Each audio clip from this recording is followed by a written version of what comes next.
नमस्कार दोस्तों। आज मैं आपके सामने लेके आया हूँ क्लास 12th का अध्याय 2 राजा, किसान और नगर।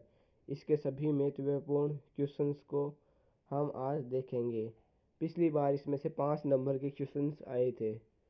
ईस्ट इंडिया कंपनी के एक अधिकारी जेम्स प्रिंसेप के शोध संबंध के सत्य कथन है। अब इसके बारे में देखना है। जेम्स प्रिंसेप ने ब्राह्मी व खरोष्टी लिपि का अर्थ निकाला, यह सत्य है। अधिकांश अभिलेखों और सिक्कों पर प्रियदर्शी यानी मनोहर मुखाकृति वाला राजा नाम लिखा है, यह भी सत्य है। और कुछ अभिलेखों पर राजा के नाम अशोक लिखा है, यह भी सत्य है। तो उपयुक्त सभी होंगे इसमें। 6ठी शताब्दी ईसा पूर्व के संबंध में सत्य कथन है। भारतीय इतिहास में इसे एक महत्वपूर्ण परिवर्तनकारी काल माना गया। इसे आरंभिक राज्य नगरों तथा लोहे के बढ़ते प्रयोग और सिक्कों के विकास के साथ जोड़कर देखा गया। इसी काल में बौद्ध और जैन सहित विभिन्न दार्शनिक विचारधाराओं का विकास हुआ। तो इसमें भी उपरोक्त सभी हो गए। मेगस्थनीज ने सैनिक गतिविधियों के संचालन के लिए एक समिति और उप समितियों का उल्लेख किया है। तो फिर हो जाएगा उप समितियों का उल्लेख किया है 6 का। कितने का? 6 का। और एक समिति का, एक समिति और 6 उप समितियां। दक्कन और उसे दक्षिण के क्षेत्रों में स्थित तमिलकम में किन सरदारों का उद्भव हुआ? तो इसमें भी होगा उपरोक्त सभी। चेर, चोल, पांड्य सभी का हुआ था। शासकों ने अपने नाम के आगे देवपुत्र की उपाधि लगाई, तो इसमें होगा कुषाण शासकों ने। और किन से प्रेरित होकर? तो चीन के जो शासक थे, जो अपने आप को सवर्क पुत्र के नाम से जोड़ते थे, सवर्क पुत्र के नाम से, उनसे प्रेरित होकर इन्होंने खुद के नाम के आगे देवपुत्र की उपाधि लगाई थी। शासक की प्रतिमा और नाम के साथ सबसे पहले सिक्के शासकों ने जारी किए थे, तो वे थे हिंद यूनानी शासक। किन्होंने? हिंद यूनानी शासक। और गुप्तों ने सर्वाधिक उत्तम प्रकार के सोने के सिक्के जारी किए थे। सोने के सिक्के बड़े पैमाने पर प्रथम शताब्दी ईस्वी में जारी किए थे, तो कुषाण शासकों ने जारी किए थे। कुषाण शासकों ने सबसे पहले सोने के सिक्के जारी किए थे, वो भी बड़े पैमाने पर। आधुनिक भारतीय भाषाओं में प्रयुक्त लगभग सभी लिपियों का मूल ब्राह्मी लिपि को माना जाता है। किस लिपि को माना जाता है? ब्राह्मी लिपि को। और इसका अर्थ 1838 में, कब? 1838 में। और जेम्स प्रिंसेप ने निकाला था, जेम्स प्रिंसेप ने निकाला था। पश्चिमोत्तर अभिलेखों में प्रयुक्त लिपि कौन सी है? तो वह है खरोष्टी लिपि। कौन सी? खरोष्टी लिपि। के नाम से प्रसिद्ध राज्यों के कई लोगों का समूह होता था, तो गण या संघ के, गण या संघ में इसमें प्रत्येक व्यक्ति राजा होता था। कौन? प्रत्येक व्यक्ति। भगवान महावीर और भगवान बुद्ध से संबंधित थे गण, ये गणों से संबंधित थे, सभी के सभी गणों से संबंधित थे। भगवान बुद्ध एक गण या फिर कबीले से आए हुए थे, जो शासक वर्ग के लोग थे, उन वहाँ से थे। और महावीर भी गण से ही संबंधित थे। 6ठी शताब्दी ईसा पूर्व से संस्कृत में ब्राह्मणों ने धर्मशास्त्रों की रचना की, धर्मशास्त्रों की। और इसमें क्या लिखा हुआ है? इसमें लिखा हुआ है कि स्त्रियों का जमीन पर कोई भी स्वतंत्र अधिकार नहीं है। मौर्य साम्राज्य के संस्थापक का शासन पश्चिमोत्तर तक फैला हुआ था। तो चंद्रगुप्त मौर्य का जो शासन था, जो मौर्य साम्राज्य का संस्थापक भी था 321 ईसा पूर्व में, उसका साम्राज्य पश्चिम में अफगानिस्तान और बलूचिस्तान तक फैला हुआ था। अफगानिस्तान और बलूचिस्तान तक फैला हुआ था। धर्म के प्रचार के लिए अशोक ने नामक विशेष अधिकारी का, तो इसमें होगा धम्म महामात की नियुक्ति की थी। किसकी की थी? धम्म महामात की। सरदारों का विवरण किससे प्राप्त होता है? प्राचीन तमिल संगम साहित्यों से मिलता है सरदारों का विवरण। राजा और सरदार राजस्व जुटाते थे, तो लंबी दूरी पर व्यापार के द्वारा या फिर जो दूसरे राज्य थे उनके ऊपर आक्रमण करके भी धन लुटाया जा सकता था। शिल्पाधिकारम है एक तमिल महाकाव्य है। कुषाण शासकों की विशालकाय मूर्तियां लगाई गई है। तो उत्तर प्रदेश में जो मथुरा है, मथुरा के पास में ही एक देवस्थान पर मिलता है जिसका नाम माट है। वहाँ पर कुषाण शासकों की विशालकाय मूर्तियां मिली है। कुषाण शासक प्रेरित किनसे हुए थे? तो चीन के शासक थे, जो स्वयं को सौवर्क पुत्र कहते थे, उनसे प्रेरित हुए थे। गुप्त शासकों का इतिहास किस सहायता से लिखा गया है? तो उनके जो सिक्के हैं, अभिलेख है और उनकी प्रशंसा में लिखी हुई प्रशस्तियाँ हैं, उनसे उनका इतिहास लिखा गया है। इलाहाबाद स्तंभ लेख के नाम से प्रसिद्ध है। तो इलाहाबाद स्तंभ लेख के नाम से कौन सी प्रशस्ति है वो प्रसिद्ध है? तो प्रयाग प्रशस्ति प्रसिद्ध है। हरिसेन कौन था? तो समुद्रगुप्त का राजकवि था। सुदर्शन झील का पुनर्निर्माण तो हो रुद्रदामन ने किया था, जो एक शासक था। जातक कथाएं कब वे किस भाषा में लिखी गई? तो जातक कथाएं पाली भाषा में लिखी गई थी। किस भाषा में लिखी गई थी? पाली भाषा में, और पहली शताब्दी में लिखी हुई थी। कुटिल राजा कहानी जिससे प्रजा दुखी रहती है, ये कौन सी जातक में लिखी गई है? तो ये हो गई गंध तिंदु जातक में। गंध तिंदु जातक में किसान खास तौर पर क्यों त्रस्त रहते थे? क्योंकि शासक अपने राजकोष को भरने के लिए बड़े बड़े करों की मांग करते थे, जिससे इनसे बचने के लिए किसान अपने जंगलों में भाग जाते थे। उपज बढ़ाने का एक तरीका हल का प्रचलन था। किसका प्रचलन? हल का प्रचलन। पाली भाषा में गणपति का प्रयोग किसके लिए होता था? छोटे गणपति का प्रयोग, गणपति नहीं है यहाँ पे, गृहपति है। गृहपति शब्द का प्रयोग है, गणपति नहीं, गृहपति। कौन सा शब्द है? गृहपति। गृहपति गृहपति शब्द का प्रयोग होता था छोटे किसानों या जमींदारों के लिए। छोटे किसानों या जमींदारों के लिए। छोटे किसानों या जमींदारों के लिए।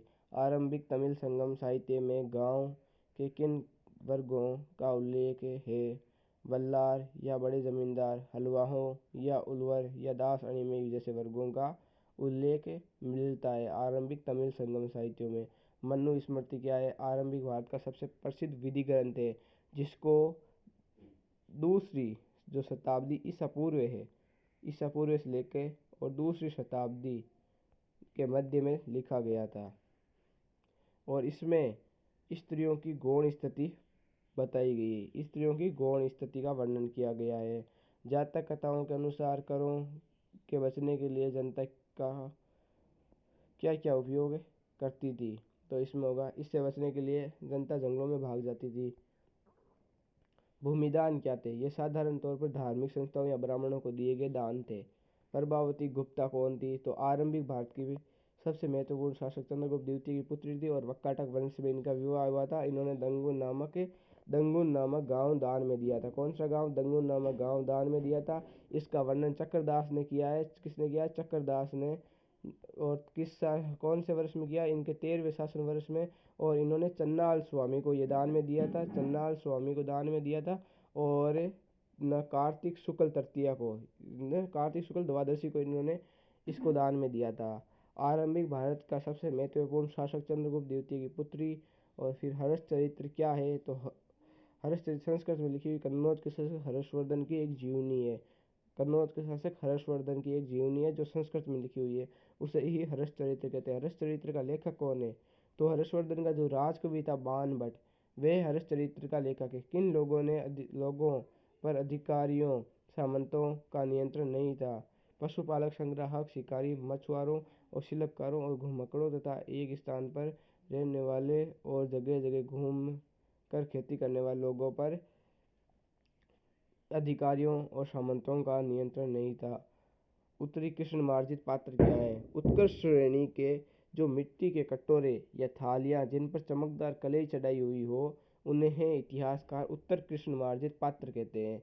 श्रेणी क्या थी? तो उत्पादकों और व्यापारियों का एक संघ था, उसे श्रेणी के नाम से जाना जाता है।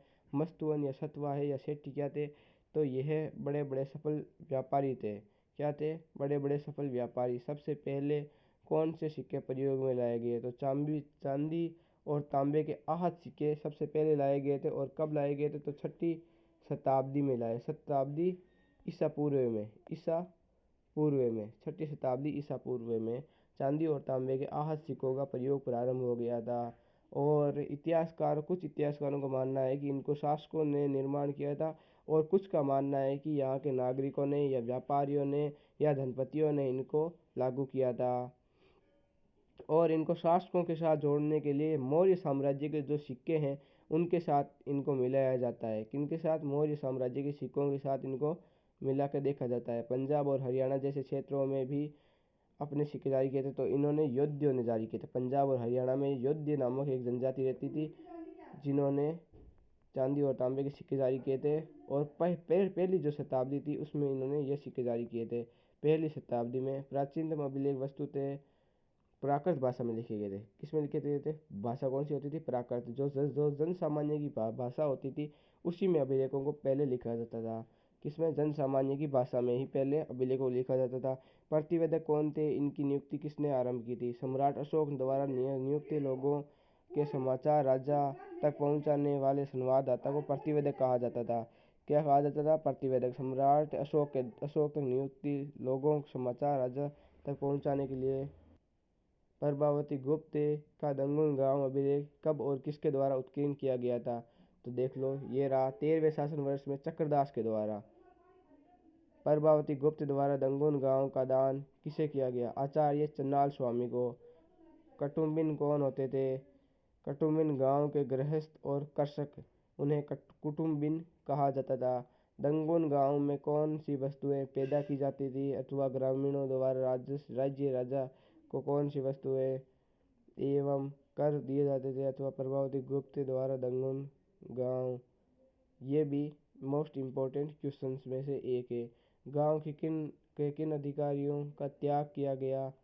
शासकीय अधिकारियों को घास आसानी हेतु जानवरों की खाल, कोयला, खनिज पदार्थ, खद्य वृक्ष की उत्पाद, फूल तथा दूध, साथ ही संपत्ति व अन्य छोटे कार्य का त्याग कर दिया गया। मौर्यकालीन सैनिक और प्रशासनिक संगठन के बारे में विस्तृत विवरण मिलते हैं। अर्थशास्त्र जो चाणक्य के द्वारा लिखित है। और ये चाणक्य कौन था? तो प्रधानमंत्री था। किसका प्रधानमंत्री था? चंद्रगुप्त मौर्य का प्रधानमंत्री था। चंद्रगुप्त मौर्य का प्रधानमंत्री था। इसे कौटिल्य और इसका मूल नाम ब्रह्मगुप्त था। अब हम देखेंगे दीर्घ उत्तरीय प्रश्न। मगध एक शक्तिशाली राज्य के रूप में उदय का कारण स्पष्ट कीजिए। मगध के शक्तिशाली उदय के होने के कारण तो देखो, इसमें लोहे की खानें थी, ये है। इसमें जो प्रशासनिक जो जगह चुनी गई थी वो भी महत्वपूर्ण व्यापारिक मार्गों और नदियों पर स्थित थी।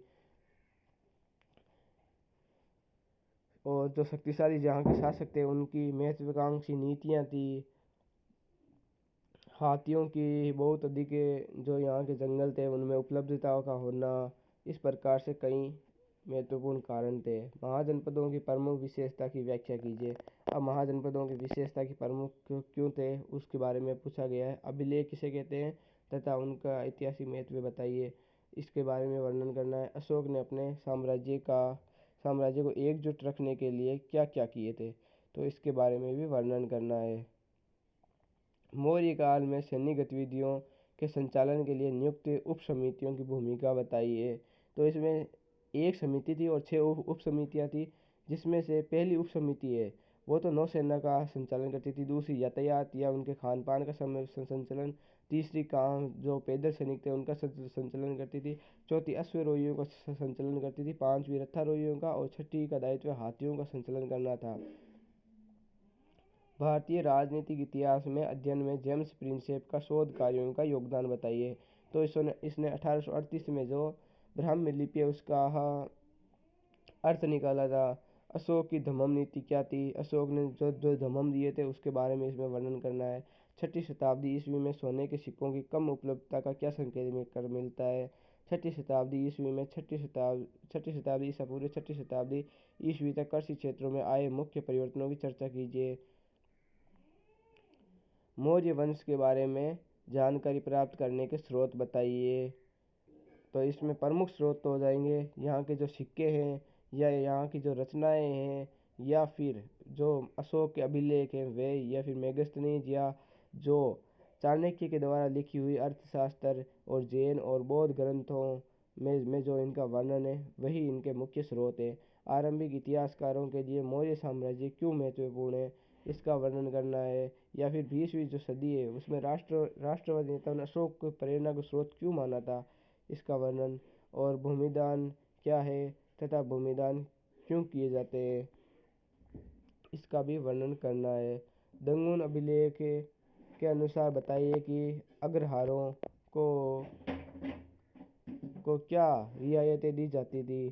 छठी शताब्दी ईसा पूर्व में व्यापारियों व्यापारिक मार्गों के बारे में वर्णन करना, साक्ष्य के रूप में अभिलेखों की क्या सीमाएं होती है, स्पष्ट कीजिए।